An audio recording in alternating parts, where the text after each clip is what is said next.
So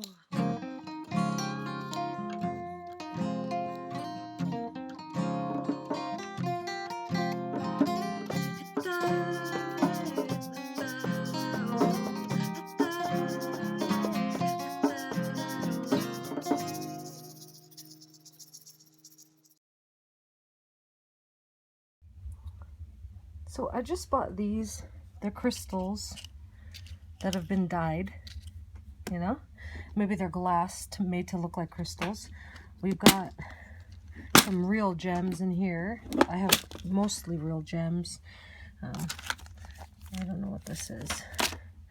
Look like these are real quartz here. Here's some tourmaline. I don't know if you guys know what that is. And these are I think they're sapphires or I believe they're garnets or sapphires. These ones are sapphires and garnets, and then amethysts, lime quartz, rose quartz. These aren't really real. There's like a little bits of pearls in there, but that's it. Then carnelian, glass beads. What is this? Cubic zirconian. I think these are smoky quartz and citrine. And then some more of these tourmaline. Check out this tourmaline here. It's so beautiful. I love tourmaline. It's got a pink tip there. It's really pretty, that one. But I would make that into a pendant. The smoky quartz, labradorite, pink tourmaline, as well as other things. Green tourmaline, turquoise, and just some random stones. Okay, here's some glass beads. These are Israeli cut glass, and they're so pretty. I use these a lot. I think they're quite lovely. And then these are really nice copper stuff with some glass beads here. These are topaz, moonstone, amethyst. These are all beads too. There's all kinds of real true precious gemstones. These are glass, and these are glass, and these are some more of the Israeli cut glass, and they're just a different shade than these, and they're different sizes as well. Let's see what else we got. Oh, there's the options for us here. Oh my god, these are so beautiful. Some sometimes I forget the words, but they whatever these are called, they're like from Alberta. I think it's called ammonite or ammonite. And then these are really interesting, these ones here. When you wet them, I'll show you what it looks like when it's wet. They're like different, like awesome, like looks. I would color them or I would cover them in some kind of oil. Look at this pretty tourmaline. Tourmalines are one of my favorites, absolutely. I'm probably not going to use any of these. I would be using beads. These are cool beads made by a friend of ours. These, I think her name is Linda. She did such a good job. She actually did the that glass piece over there. Let's see what else we've got here. I like to use, if I'm going to do earrings, I like to do beads. Like here's some apatite beads. Here's turquoise beads. Oh, these are so pretty. I try to get pairs of them so that they can become earrings. Check out this tourmaline if you haven't seen. Wow, right? Purple and pink and green and white. Right? And it's terminated. And here's some, this is tanzanite. I got this for a really good deal. It's beautiful. What else? Oops. Just try not to do that. This is actually tourmaline as well. So beautiful. And so, yeah, there's these guys here. More green tourmaline. And I don't know if you guys know what moldavite is. Some moldavite. It's beautiful, beautiful, beautiful stuff. And then I've got all these beads. These are amethyst. These are tourmaline. And these are aquamarine. And then there's in here, there's more just general. Here's some sapphire raw. That's how it's naturally shaped. What else is in here? I think this is, oh yeah, this is topaz. It's imperial topaz. Yeah, really cool, hey? This would be a good pendant. Clean it up and shine it up, and you can sell it for super cheap. That way little kids can buy stuff. You know, they love the crystal, so I try to make some cheap stuff for them. These are just like playthings. I'm probably going to use them for painting, not for actually jewelry. And let's see what's in the bottom one. Okay, just like a bunch of random beads, quartz and jasper, carnelian, like real gems though. Okay, well, let's figure out what we're gonna do and then I'll show you. Okay, you've got to prepare yourself, like, and see what you would like to create. And these are going to be kind of like danglies. So you got to get your hooks. These are glass beads here too, and then these are smoky quartz beads, and those will be the first portion. And then I'm going to make this the silver little bead and these colored quartz into the second portion. They'll be kind of dangly, and you got to independently make them. So I'll show you how to do that. Okay. So, now that I have figured out my thing, I had to make sure I'm using 0.999 silver. I don't know if you need to see it this way or this way. We'll see how it goes. 0.999 silver, and initially I tried the 20 gauge of that, but although it would fit in these beads, all of the beads up until the crystals, and so that didn't fit in there. So I have to use 24 gauge, which is just fine. And here's the thing, these these like findings, they have these like bottoms that open. So what we need to do is create a loop that this will be able to loop through that. And you don't want it too big, so I like to have this. You're gonna have to have this kind of tool with the round edges, and this kind of tool with the flat. And one of these guys, I tend to have an extra one of these around just in case. So because the round is better for like not creating creases in your wire. So the first thing you want to do, take your wire here, your silver, and cut about, I would say always cut a little more the first time so you can remember. That's about 3 inches. And you're going to do that again with a second one. So cut that twice, exactly as much as, because you want the two sides, these are earrings, man, you want them to be equal, right? So what you do is you'll have to take the wire and wind it with extra, because you're going to need that to wind around the metal, the end here. So wind it around a small part of the round one, so you guys can, so you can have the loop, the first loop. I would say try to just go around twice, like that, and make sure they're squidged together, and then keep that on there, and then take your flat ones,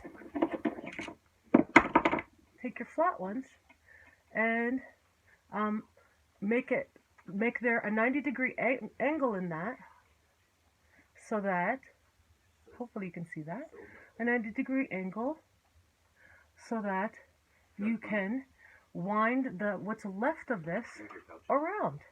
And so I would suggest doing 3 winds very nicely, so that you can remember to do that with the other one. Everything has to be equal to, actually, I'm going to see, I think this should be enough. And then I'm going to cut that little bit off here, like that. And then there'll be a little bit of a nubbin that you have to cut off, or that you have to, I'm so sorry, you'll have to press it down and feel, make sure there's no sharp spots. That's very important, especially if you're going to sell them. So what this will end up looking like is, let's see if it will look better over here. A round, very small hole. And so what's going to happen with this, make sure it's nice and straight, everything straight, like that. Start. So this is going to be the top, right? This is going to be the top, but I turn it upside down because I want to get my beads on there. So I'm thinking the little purple bead here. I'm going to actually quickly put these in my little box. That's why I have this little box, is because beads like to run. And if you lose your bead that you were hoping to use, you might cry. Or I might cry. That's my style. So we go like this. Let's put my first bead on, because it's going to be only 2 sections. One. And then I wanted to use this little shimmery gray bead. These beads are like a quarter each, like a $quarter each. So do a good job. So now that you have these 3 beads on there, then you're going to want to do the exact same thing on the other side, creating a little circle thing for you to be able to have the next loop attached to, because they're going to be. So what I do is I grab it a little bit away from the bead, a little bit, because you're going to want to about 3 spins away from it, right? The same as the other side. How much does 3 spins take? And don't forget, try to get it to the spot that looks like it's about the same amount away. You're going to have to open it up again. So twice, 2 times. 2 times, you see?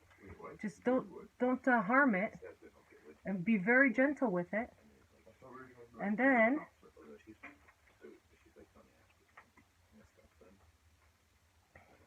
then you spin it around as close to the thing as possible, as close to that. Make sure these two the 2 wounds are very nicely close together. So 1, 2, 3. And so I'm going to cut that off, that last little bit off. That it's so sad to lose the silver, but you know what? It is what it is, and maybe you could use it for something else one day. Cut that part off, and then use the flat side to bend it so that there is no sharp spots, man. And you're going to want that real tight. I'm hoping you guys can see this. Get that right down. Okay, so I actually did both of these already. Made sure the eye holes were towards me. There was a little bit of a blip here. Let's see, right over here. A little bit too short, but it doesn't matter. It's just the tiniest little bit and unseen to the naked eye. And so we're going to start now with the next portion, is to get these 2 onto here. Okay, so I have to put you back up here, so.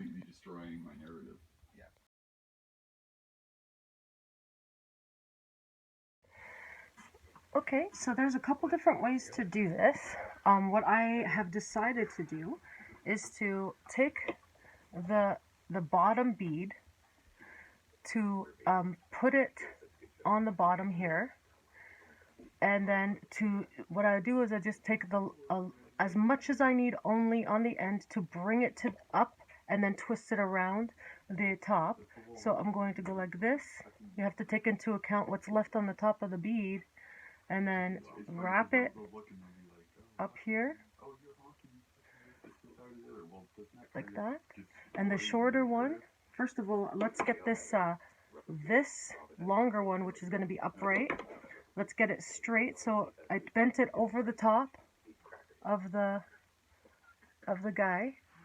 bead like that, and then I'm going to grab it midway across the top of the bead, and I'm going to, as much as I can, make it 90 degrees. And so this little guy is going to wrap around that now. But first I'm going to make it flat over the top like that, and then wrap it around. So, you're in a bunch of angry Mexicans involved in that fucking situation.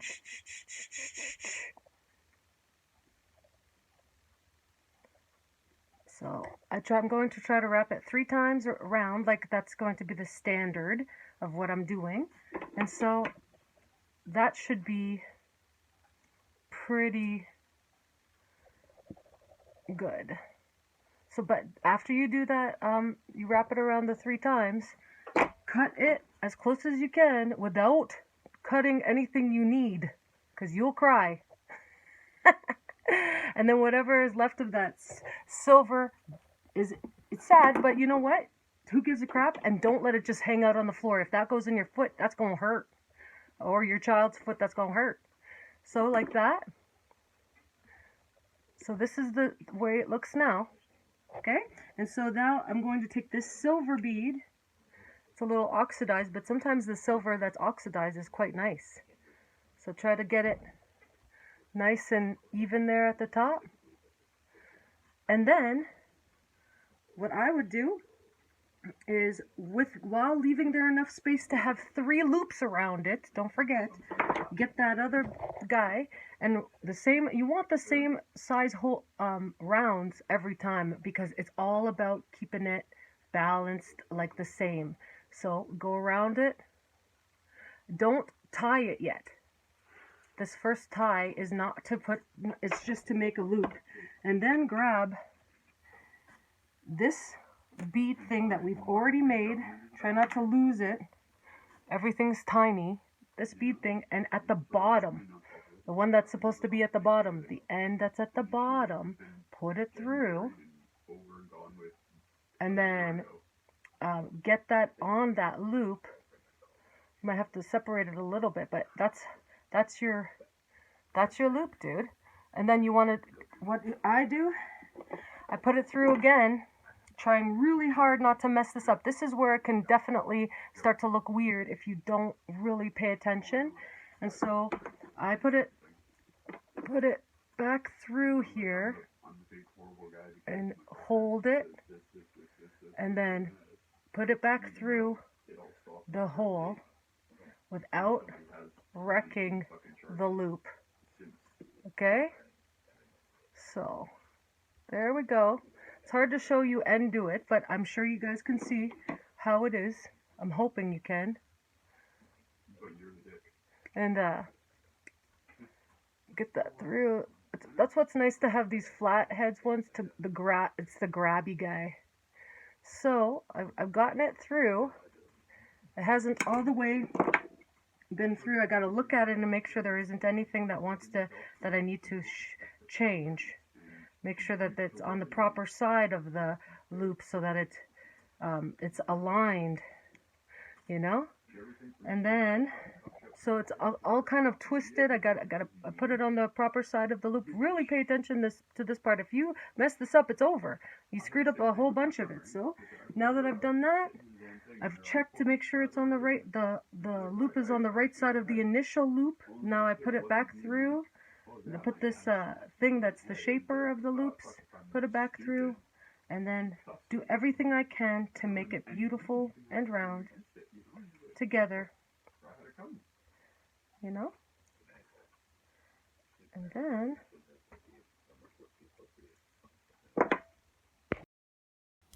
so here are finished product. A couple of beautiful pairs, a couple of beautiful earrings, and they are, I think, quite beautiful.